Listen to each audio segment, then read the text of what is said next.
Corsair. In my opinion, this may have been the best naval fighter of World War II. It was fast, it was maneuverable, it was durable, very strongly constructed, which you would expect on a naval carrier, because I equate coming aboard a carrier as a controlled crash, rather it is more a landing. Now, when this aircraft was first designed and built, it was designed by a University of Washington graduate. Go Huskies. Go Huskies. Now look at the aircraft, it's different.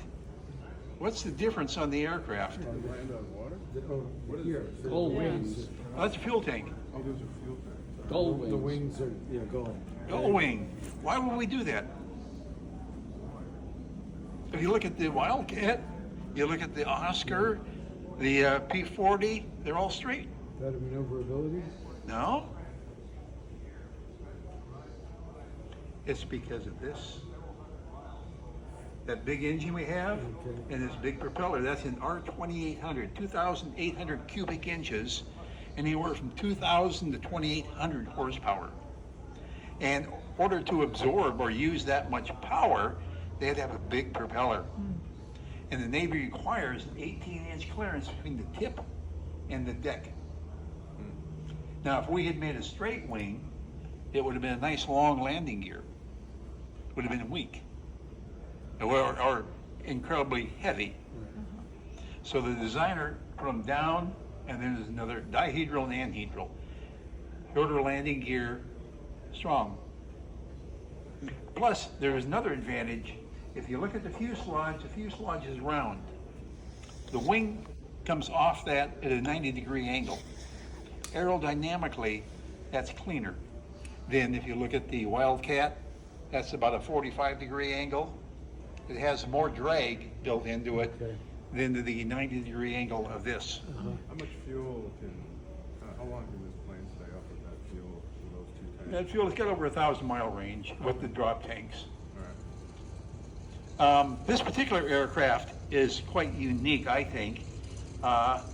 This aircraft was involved in a mid-air collision with another Corsair off of Sandpoint Naval Air Station.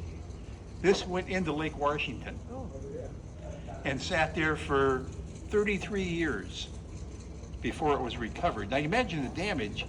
The pilot got out okay, he bailed out, he was okay. The other one made it back to Sandpoint. So the restoration crews went to work. It's flyable. This plane is flyable. They brought it back to a flying condition. So you can imagine, the damage was done, and you look at the detail. You step over the wing here.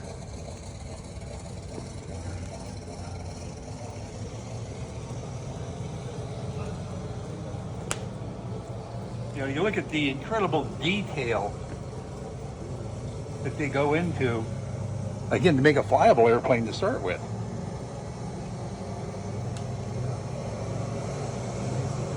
It is.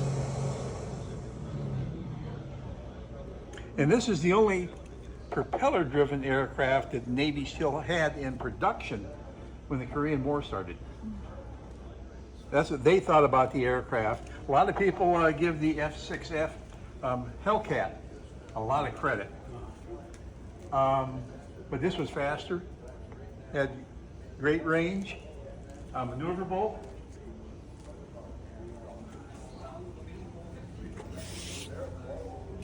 And this is the type of aircraft that the Black Sheep Squadron with Pappy Boyington, this is the type of aircraft.